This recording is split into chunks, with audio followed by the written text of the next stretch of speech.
Welcome back to the Changemaker Podcast. I'm your host, Deke Copenhaver. Today, my guest is Nick Schreiber. He is the founder and owner of Old Barnwell, a mission-focused golf club in Aiken, South Carolina. As part of that mission, Old Barnwell strives to make an impact on the surrounding communities via several partnerships and mission programming. Prior to Old Barnwell, Nick spent over a decade in the venture capital space, most recently as a partner at the venture studio Hypothesis, which is based out of Los Angeles and New York City. Nick lives with his wife, Sarah, and two boys, Henry and Emmett, in Mount Pleasant, South Carolina. Ladies and gentlemen, let's welcome Nick. Welcome to the Changemaker Podcast, hosted by Deke Copenhaver. Deke is the author of The Changemaker, a Forbes publishing book that has reached #1 on Amazon on multiple occasions and in multiple categories like management skills and total quality management. During this podcast, Deke interviews exceptional change-making leaders. Deke currently operates Copenhaver Consulting, where he helps local governments and other public organizations maximize their potential. He's also a sought-after public speaker. We hope that the Changemaker has an impact on you today and that you find takeaways that make you a better leader in your life. Now, here's Deke. Nick, thanks for being here, man. Thanks so much for having me. I'm very excited to chat with you. Yeah, so I was fortunate enough I was familiar with Old Barnwell, but not really the mission focus of it. And so you spoke to our Exchange Club group here in Augusta recently, but I was like, bam, that is what I think. It's such, it's a virtuous cycle. And I've always told people that communities, I did a TED Talk a number of years ago. I said, communities where all things connect. And I'm like, if a community is not healthy overall, if you've got, neighborhoods that are not healthy, that are run down, then the organism itself is not completely healthy. So what you guys are doing, just talk a little bit about what the mission of Old Barnwell is and how you came to make the decision to make it a mission-based club. Sure. So the mission is pretty broad. The mission is to bring people together through golf. And by that, what I mean is, somebody who grew up as a caddie north of Chicago, what I witnessed early on, before I even played golf, was its ability to connect people, whether it's from a business perspective, from a neighborhood perspective. It just has a lot more power than I think people who don't play the game can understand because they haven't experienced it. And so, when we started this process, when I say we, my wife Sarah and I, about 5.5 years ago now, kind of started talking about doing something like this. And when I say started talking about, I started asking, hey, if we did something golf related, how would you feel about that? And honestly, she was the one who said, well, whatever we do, it's got to be focused on making an impact. And so the idea morphed over time, but eventually we kind of centered on this idea of kind of an oxymoronic idea of an inclusive private club. And by that, what I mean is creating a private club that is really welcoming no matter who you are. And though we certainly have kind of the components that you generally see at a private club, membership and such, we also want to create access and opportunities for the community around us. And so, again, it started as a very kind of a kernel of an idea. And with the help of Sarah, my wife, we really turned it into something a bit bigger. And it took a couple of years to find the right land and to find the right team and all that. But to be where we are now has given us a lot to be thankful for, and quite frankly, a lot to look forward to as we kind of get our feet wet and really understand what the impact is that we can actually have with our membership. I'm on the founding partner with a national nonprofit called Builders that's focused on getting America away from hyper-political polarization. Polarization was the word of the year last year, so I think we're going to change the term. But when you look around, I think a lot of it is really due to separation and siloing. People who live in gated communities that might not have any interaction with other people in the community, I think it's so easy to be made to feel afraid of the other. But I believe in the power of community. And so you may say that's an oxymoron. I think it's a very cool oxymoron, but you're focused on lifting up everybody in the community around the club and providing access to. So my dad actually was a member of the Augusta National, but his father died when he was 12 years old. So he was raised by a single mother during the Great Depression, one of 5 kids. But he became a caddie at a very young age. And so the game of golf really helped propel him forward in business. He became a CEO, but he talked about those days of really getting to meet people and getting to know people and just the interpersonal experience of being a caddy. Yeah, I mean, it's funny because I tell the story. I grew up with every opportunity known to man. I'm the sixth of eight kids. Yeah. By the time I came around, my parents had really built a wonderful life.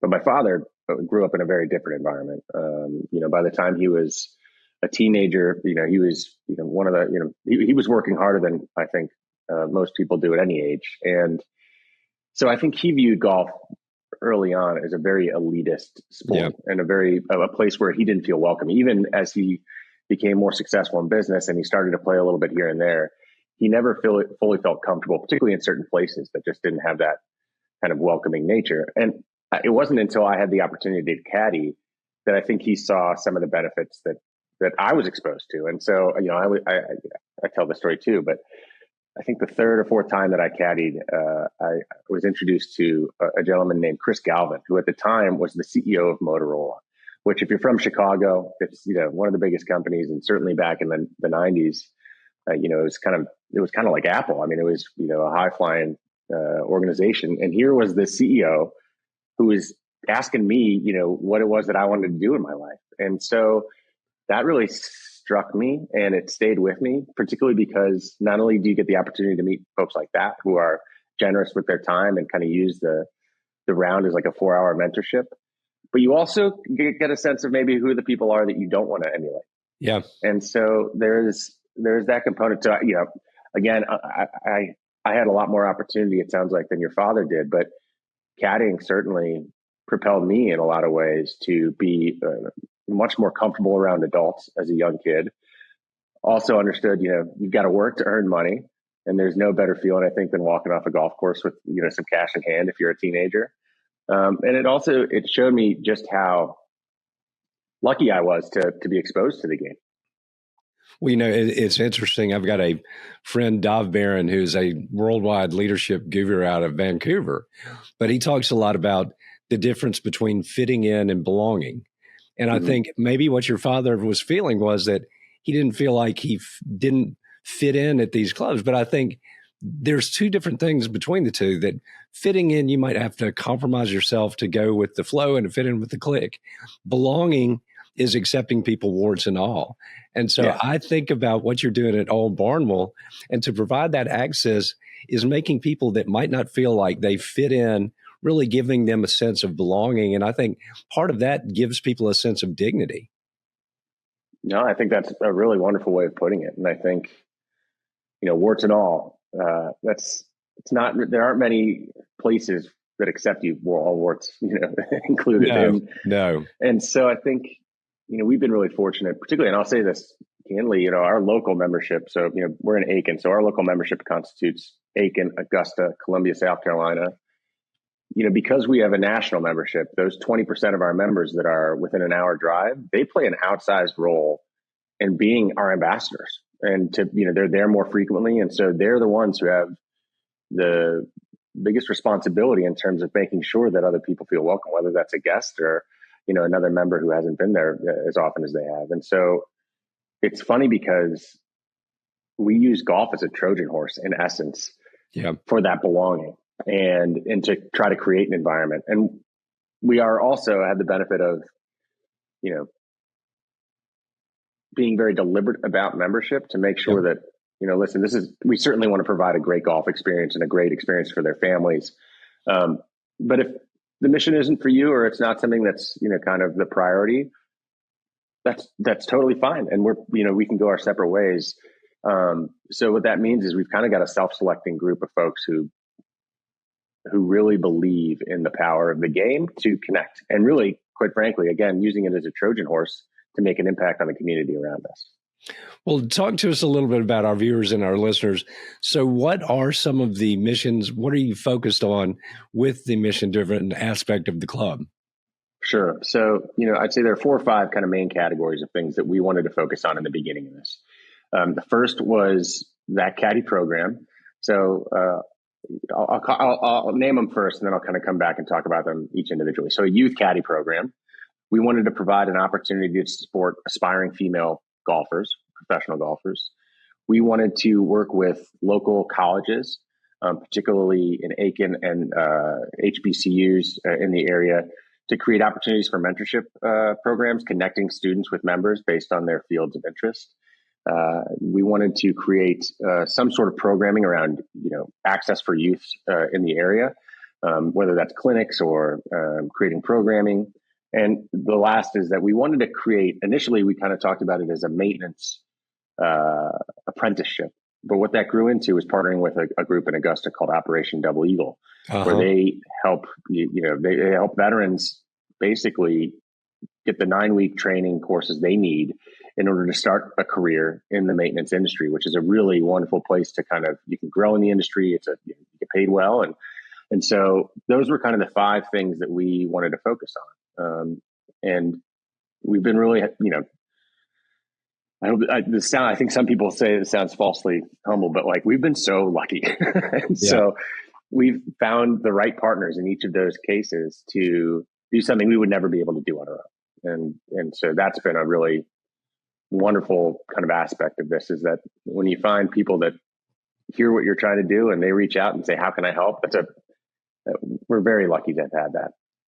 It's funny. And I think sometimes, I've really focused my life on being service oriented, and I've been blessed to have the resources to do that. But what I've understood is that people are not always trusting. I mean, if you're doing something completely altruistic, for the most part, people are like, no, nobody does that. But so how have your mission efforts been received in the surrounding community? Oh, I think there's definitely been skepticism, and that's okay. I think that skepticism is often healthy, particularly because for many years, and in some places, some corners, golf still is kind of that bastion of elitism. I caddied at a place when I was a kid that's still, it's a men-only club, and I didn't even know that as a kid. So there are those places that maybe don't align with the things that we're focused on. But that's okay. I think that skepticism is healthy, because as we think about what we're trying to do, we're kind of making it up as we go along. And so we need folks who can help guide us. And so when we kind of come, I joke around, but we didn't want to come into, meetings with potential partners or people within the community, guns a-blazing, saying, this is what we're going to do. We're going to do this. We're going to do that. We wanted to ask questions and see what it was that, we could do to provide value. And it took us some time to kind of make headway with some of our partners. But we've been really fortunate that we've gotten as far as we have, thanks to their guidance. Well, it's interesting. I've served as mayor of Augusta, but I've always been engaged at the grassroots level because I've always had a curiosity about other people. I don't want to just know what you think. I want to know, how did you come to that belief system? But I've often said that, to grow as a person, you're never going to grow, in my opinion, and everybody's got their own opinion, but if you're only around people that look like you, act like you, and think like you, it's diversity of thought, diversity in general, and just exposure to people of different mindsets that really helps you grow as a person. And I tell people in today's world that, okay, I have lots of friends that grew up in impoverished inner city neighborhoods. Their worldview is different than mine. I grew up at a private country club.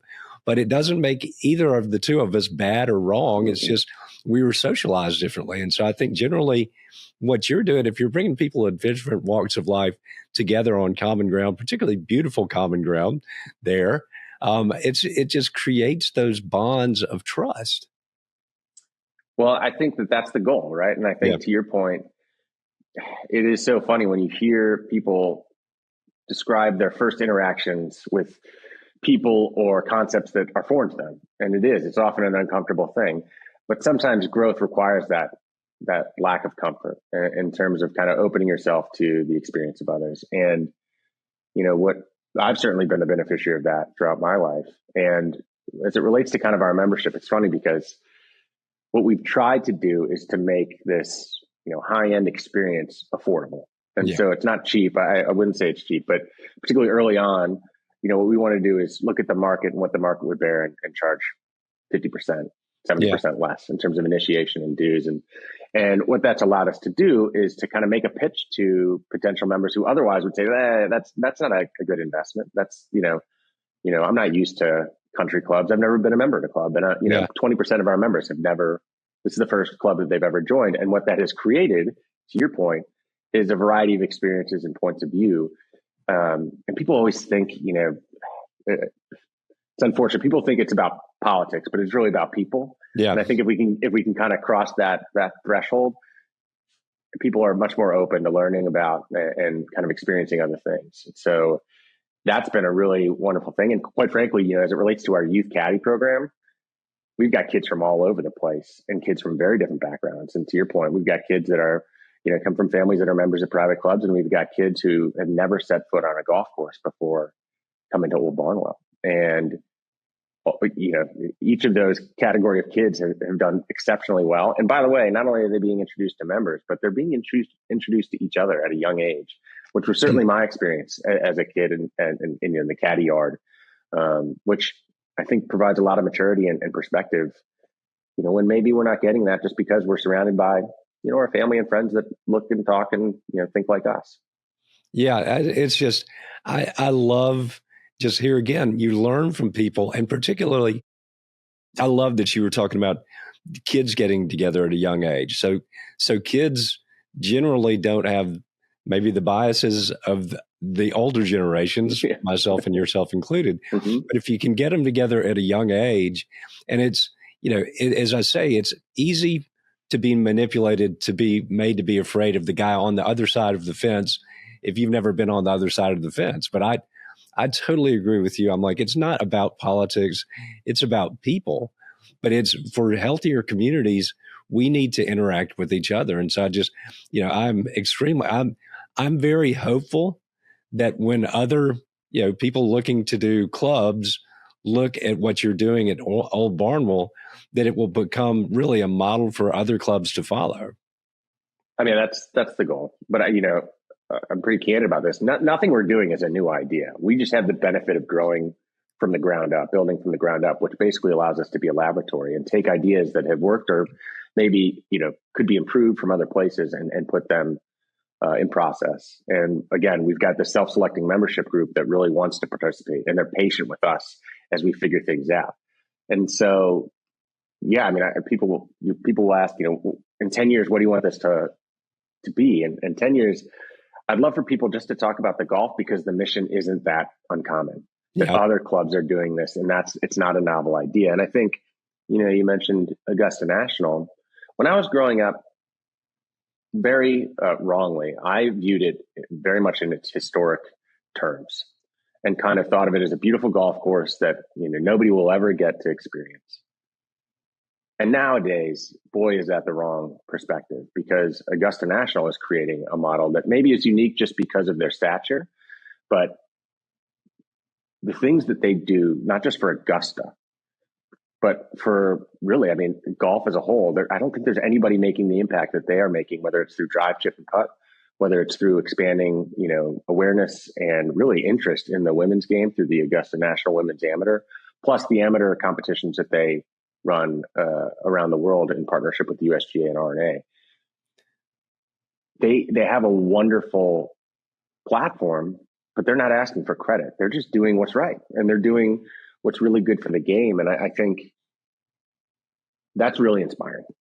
It's really inspiring. And when you go and you see the community hub, and there's just so much to be grateful for in terms of the kind of example that they're setting these days.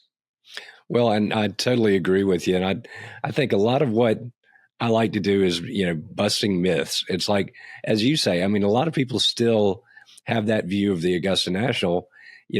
I grew up here. I worked the tournament when I was growing up, had the pleasure of being mayor for 9 years and working closely with the National. They do so much, but maybe to a little degree, but having two clubs that are doing as much within this community is a true blessing to our community. And I've been very involved with our recovery efforts from the hurricane. Sure. But I honestly believe that the resources that we have in this community, we can come out of this thing so much stronger, just getting everybody on the same page, because it's sort of, I view it as the hurricane pulled back the veil. People would be in their silos, and there's nothing bad or wrong about that. You're taking the kids to school, you're doing all this, but it showed the conditions that a lot of people in Augusta, in our area, live in. And so a lot of people, somebody said it pulled back the veil in two ways. You would say, well, gosh, I didn't know that huge house was there, but also I had no idea that people lived in those conditions. So I think, and just finding out about what you're doing at Old Barnwell, that just fits with what I'm seeing throughout the community. So we are blessed to have you call the Aiken, Augusta area home. We are very fortunate to be in the area. And this goes maybe down the rabbit hole a little bit more than people care about, but I'm a golf architecture nerd. And so, in order to create a really great course, usually you need two things. You need sandy soil and you need good topography. So I was looking all over the Southeast, mostly in central Georgia up through almost Charlotte. And I looked at 65 or so properties in person, countless more online. And I was I was going to different properties every day. I was so turned around that I didn't fully appreciate how close we were to the Augusta area, to Aiken. I mean, we're technically in Aiken. We're on the very edge of it. What a blessing. What a blessing that has been, because we've got communities that truly understand what it is that we're trying to accomplish and are helping us navigate that within Aiken and Augusta, and even up, working with the University of South Carolina and Columbia. So, it could have been a very different thing if we had found a piece of land in the middle of nowhere, Georgia, and didn't have access to the type of communities that we do here. Well, I'm, as I say, we are blessed to have Old Barnwell as part of this community. I've told people, I'm like, some of what I do with this podcast is to provide counter programming to the mainstream media narrative that the world is horribly broken, we're going to hell in a handbasket, because that's not what I see, and I am out at the grassroots level, but I'm always looking for stories like this to do, because there's so much good out there. And so just listening to you at Exchange Club, I'm like, bam, I've got to get Nick on my podcast. So thank you for doing me that favor. No, I really appreciate the opportunity to talk about it. And honestly, I appreciate the opportunity to be a part of the community. I mean, it's really, it's not something I take for granted. Well, next time you're down this way, we'll have to break bread or grab a drink together. I would love that. That'd be great. Well, as we get down towards the end, I'd like to ask two questions. Mm-hmm. One, where can people find you? People can find me. I'm not on social media, so they can't find me there. I just got off 2 months ago, and it's so freeing. I know. There's a lot, there's a little bit of the fear of missing out, but you can email me at nick@oldbarnwell.com. You can give us a call at Old Barnwell. I'm there twice a week. I'm here in Mount Pleasant the other days of the week with my kiddos, but I'm open to any and all emails. So if anybody has any questions or wants to learn more, feel free to reach out. Okay. Well, at Mount Pleasant, though, so a good friend of mine, you probably know him, Vince Graham, developed Aiken down there. Yes. Yeah, we used to work together in Beaufort. But so final question, on a daily basis, what puts a smile on your face and brings joy to your heart? I mean, the easy answer are my two boys, Henry and Emmett. They are at a really fun age right now. Emmett turns 5 tomorrow. And so they're kind of now, he will follow Henry to the ends of the earth. He'll do anything that Henry does. And Henry's starting to let him come along. But they just crack me up. And so they provide a smile for me every day. Because they, like you referenced this earlier, that they're not predisposed to think anything. Yeah. They've got a complete open mind about everything, and it's such a joy to watch them experience things for the new time, for the first time. Well, that's what I always like to tell people. There's an old saying that a mind is like a parachute; it works best when it's open. So thank you for referencing that. Well, Nick, I will tell you, thank you for being an amazing guest. I look forward to getting together with you soon in the future when you're back over this way. But I'm so glad to be able to let people know what's going on right in our backyard. We've got a national and international audience. But guys, check out Old Barnwell for sure. Thank you so much. That's all the time we've got. Dropping the mic, and we are out.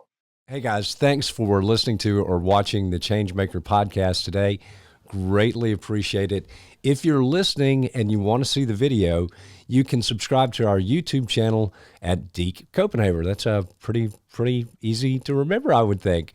But really, we also want to remind you to like, subscribe, rate across all platforms, download. And if you're looking for a coach, a speaker, or anything, you know where to find me.